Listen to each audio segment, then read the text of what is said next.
Täna on meil tegemist järjekordse Põhja-Eesti Regionaalhaigla kiirabikeskuse poolt korraldatava traumapäeva. See on selline simulatsiooniõppus, mida me tegelikult rutiinselt korraldame meie töötajatele ja kutsume ka teisi kolleege teistest kiirabiasutustest. Nii et umbes 3-4 korda aastas on meil selline üritus ja mida me teeme selle ürituse käigus? Kõigepealt meie kiirabipersonal harjutab üsna realistlikus atmosfääris, keskkonnas oma tööd, kuidas nad seda teevad ja kuidas nad teeksid päris elus. Me samal ajal ühelt pool kontrollime muidugi seda, aga teiselt pool meie ka õpetame ja kiirabipersonal koolitatakse selle ürituse käigus selleks, et lihvida oma teadmisi ja oskusi. Me anname tagasisidet selle õppuse käigus alati peale seda, kui ülesanne on toimunud, mis oli tehtud hästi, mida on vaja parandada. Nii et näiteks elustamise ülesanne, trauma ülesanded ja nii edasi, kaasa arvatud psühhiaatriline patsient näiteks, kuidas temaga peab käituma juhul, kui on tegemist inimesega, kellel on luuline häire, selleks, et mitte muutuda vägivaldseks tema teenindamisele, aga verbaalselt jõuda teatud tulemuseni.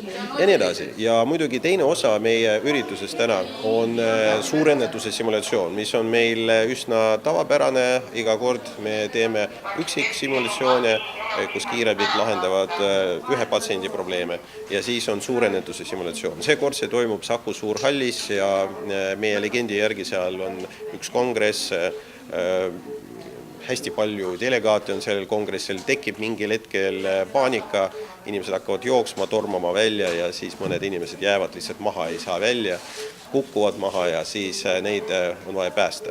Ja sinna tuleb kohale 6 kiirabibrigaadi, kes hakkavad situatsiooni lahendama.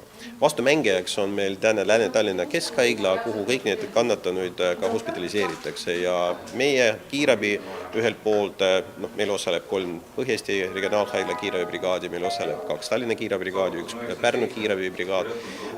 Meie siis täidame oma ülesandeid prehospitaalses etapis, ehk siis triažeerime haiget, prioritiseerime, ravime prehospitaalse, stabiliseerime neid, transpordime haiglasse, ehitame välja kõik oma struktuurid selleks, et seda harjutada suurennetuse likvideerimisel. Aga haigla, Lääne-Tallinna Keskhaigla täna siis harjutab masskannatanute vastuvõtmist ja see on päris raske ülesanne ka haiglale, mida iga päev ei juhtu ja kindlasti meedikud kasutavad võimalust ja see on oluline, et tõsta meie valmisolekut. Praegult siis käivad kiirabiõppused ja mina vastutan selle ploki eest, mis tegeleb psühhiaatrilise haige hindamisega. Meie siis hindame erinevaid brigaade, kiirabibrigaade, nagu ma saan aru, siis on õebrigaadid täna kõik ja eesmärk ongi vaadata, kuidas nad saavad hakkama psühhiaatrilise patsiendiga. Ehk siis meie selline ülesanne on siis nii, et tuleb üks noormees lasteaeda ja ütleb, et tema vennad on seal ja tuleb nendele järgi. Ja nüüd ongi nii, et tegelikult tuleb välja, et neid vendasid ei ole lasteaias. Ja tuleb siis väljakutse kiirabile, et patsient käitub või inimene käitub siis ebaadekvaatselt, ta otsib oma vendasid, keda tegelikult ei ole seal. Ja siis tulevad siis kiirabibrigaadid kohale, just kui see oleks päris väljakutse ja tegelevad patsiendiga.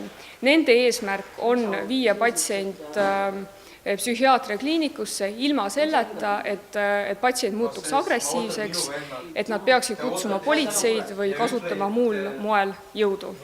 Ja tegelikult kõige rohkem me hindamegi just sellist suhtlemist kiirabibrigaadidega, sellist õiget lähenemist, sellist tegelikult inimlikku faktorit, mida tegelikult vahepeal võiks olla natukene rohkem.